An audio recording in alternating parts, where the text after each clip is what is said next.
It's time to meet the new arrival, the new character. They really captured the essence of Japanese street with that shot. This close-up though, why?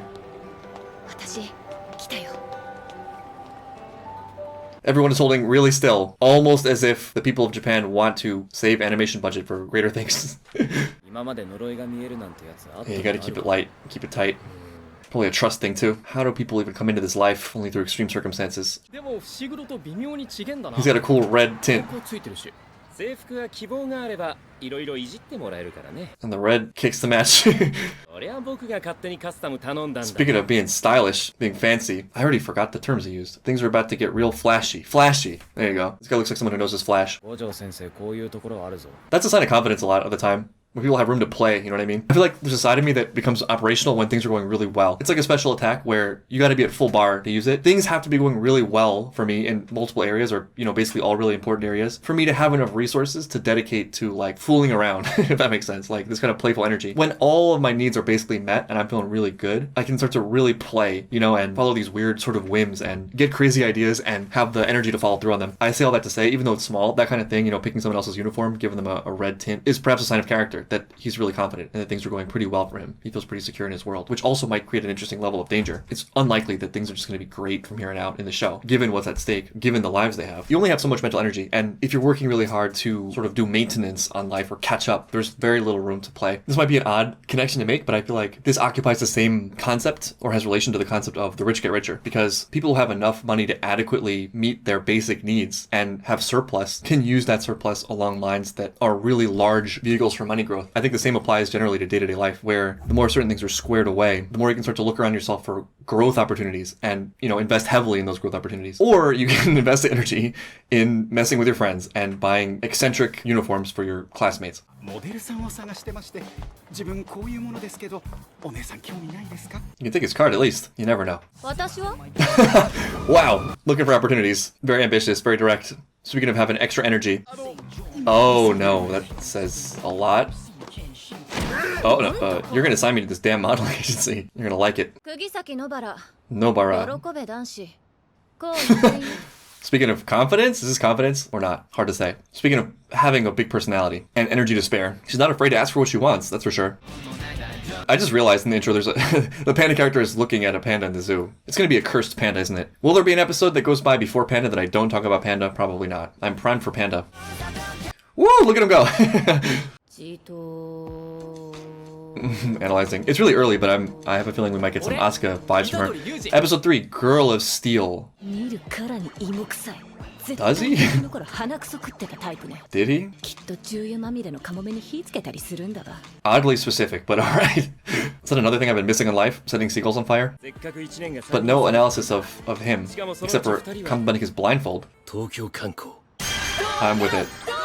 I've actually never been to Tokyo. I've been to Japan twice. I even lived there for a summer. I had this weird sort of sentimental thing where the first time I ever went to Seoul, it was to live there. And the first time I ever went to Shanghai, it was to live there. And so I've been hoping for a while that my first time going to Tokyo will be to live there. And I actually was set to do that. I had a job lined up in Tokyo that Corona destroyed. Now that I'm doing videos full time, I'll probably have to dispense with living there long term, but maybe a couple months. It's kind of astounding to me that at this point, with all my interest in Japan and having been there twice, I've never been to Tokyo. Gotta fix that. Oh, are we gonna get another entertainment district arc? Okay. Parallel with Demon Slayer right there. Roppongi is an entertainment district, right? Do I have that right? Right,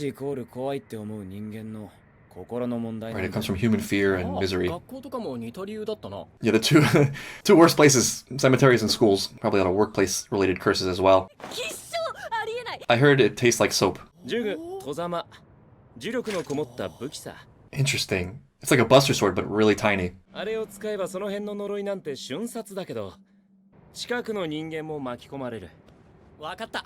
interesting. Yeah, I'm sort of waiting on all the peripheral effects of this curse of Sukuna. I know there's gonna be a lot of details that become unlocked as we proceed. I feel like she just wants to get rid of him. She doesn't seem like what you would call a team player. Completely unnecessary.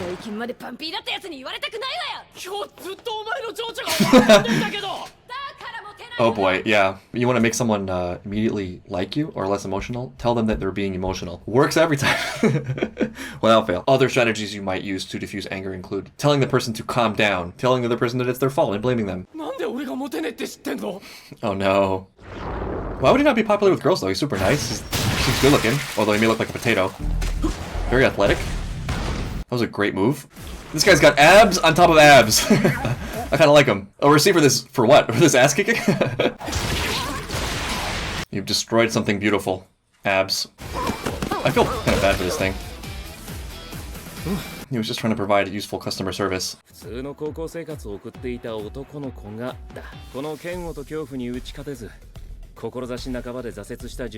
I see. That's what he's getting at. Yeah, he's sort of accepted a lot of things really quickly in stride. This reminds me of Devil May Cry already. Oh, what is her weapon? That's interesting. Hard hammer. Interesting. The accuracy, though. This is backstory? Or like a little bit of a flashback? Ooh, ooh, what the heck? Why do they... What happened in her hometown? The guys are just a little bit lower. And also to the side, and everywhere. Seems like she's had a lot of experience fighting. Nah, it's not that easy. This is Tokyo, the big city. I was a kid. Yeah, why would they? It's the No Shave November ghoul.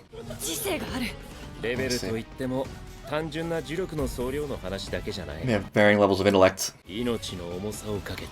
It's sort of got to be the case. You know, if the villains of the show are going to be interesting at all, they're going to be human. You know, they're going to be sort of the more negative elements of humanity, or kind of traps in thought. For example, we already got a hint of the whole, the only thing that matters is power, chestnut. There's a lot of parallels with Demon Slayer already, and that's one of them. You know, like, there are the low-level ground demons that are kind of there as introduction and letting Tanjiro do his cool water stuff. But then there's like the real thematic meat demons, and those are all kind of representative of darker elements of humanity. So the show won't be any different, most likely. I guess it doesn't have to be the case because there are other things that are terrifying and meaningful beyond just humanity. But typically for something to have meaning to us, it has to have some kind of intuitable connection to things that matter to us, that we're wired to understand.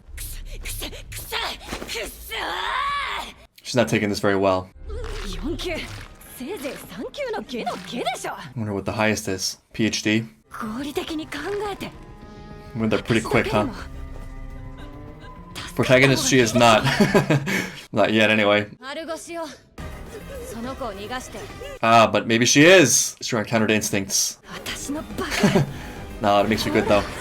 You kind of need a little heart from her, no? If only there was, you know, someone else in this building that could have helped you.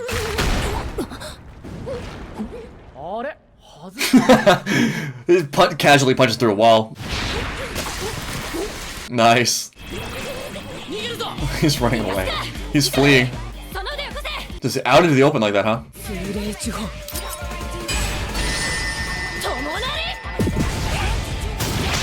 Whoa, that's really cool skill. I can see that going a lot of ways. There's something really cool about that. And flashback? Backstory? What happened in her hometown? The same Saori. Saori.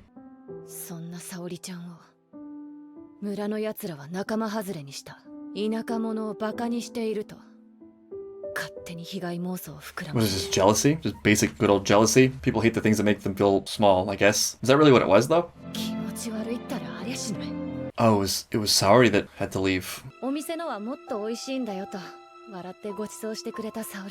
She's a dog lover, too. That's how you know she's a good person. What in the world happened? What the hell am I looking at? What? Whoa, what the hell was that? She was like a Barbie doll. Empty plastic bucket.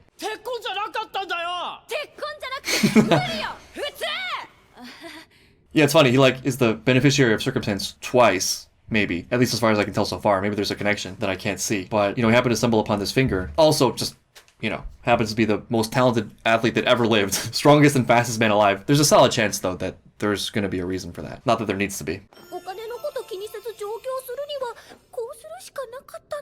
I get it, though. It's better than teaching English. Give me jujutsu slaying any day. Never again. There's a whole lot more to this story than we're getting right now. Meet again. The second time she's eaten sushi or talked about sushi.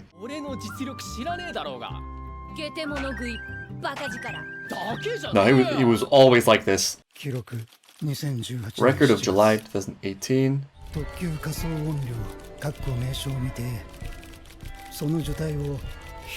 It's cursed womb. Oh my god. What the hell? Very Evangelion. What? Already? Wait, for real? And then happy dance ending, of course, you know. Hit us with a character death for people we barely know, and then, you know, let's just dance that off. Not gonna lie though, this ending is so hype. I love it so much. I just had an idea based on this. It's like, what if I did subscriber incentives, you know, like when we get to 30,000 subscribers, I'll do the dance. Or recreate the ending. I don't know how I'd recreate the panda though. At 35,000 subscribers, I'll recreate the whole video. How about that? Oh yeah, there's end credit scenes now. Oh no, not this again. No, I can't take this again. I can't take another loss. Again with these people announcing what they're gonna do. What is this weird meta game of rock, scissors, papers in Japan? Judging by the episode of Mob Psycho with Reagan, she is indeed gonna go with paper. I'm aiming to beat her. I'm gonna go with scissors. Here we go. God! My psychic powers fail again. Can't take this abuse. Is this advertising? Is this, they're advertising in this show to pay for the animation? Are these real companies? You had me at sushi. So that's the end of the third episode, and I guess what feels like, in a way, the end of the first actual episode, if you know what I mean. The first two felt like protagonist and world building setup, getting into the school. This episode was a lot of fun, and it gives me a lot of confidence that things are only going to get better and better as we start to sort of establish the foundation of the characters and the school. Once we got a full set going, it feels like it's going to be a lot of fun. I can already tell. The curse world and its moves are really cool. I really liked her Vurudal attack. Even though it's early and I feel like we haven't really gone into their backstories a lot yet, the interplay already feels fun between them. And that often ends up being one of the most important things that people take away, or that contributes to experiencing things in a way that's fun. You know, it's one thing to have a great story and have high stakes, but you also want to enjoy the moments in between. You know, like a great example of this is My Hero Academia, where honestly I enjoyed the slice of life stuff just as much, if not more, than the fighting stuff. I can't really predict it or understand it in its full depth yet, but already I can kind of feel that it's going to be fun, especially when Panda shows up. Just basing on the intro and the fact that it takes place in a school setting like many anime, I'm anticipating that going forward we're going to get a bunch of character introduction episodes, but as long as it sort of maintains this feel and as long as the characters are distinct enough and the interplay between them is enjoyable, I can imagine the heights of it being really great, especially when through their interactions and who they are, they start to become 3D and I get attached to them, and then we sort of enter into the dark stuff that I know is coming, the higher stakes stuff, not the sort of intro level brainless demons, the actual villains. I have a feeling it's going to be a really great ride.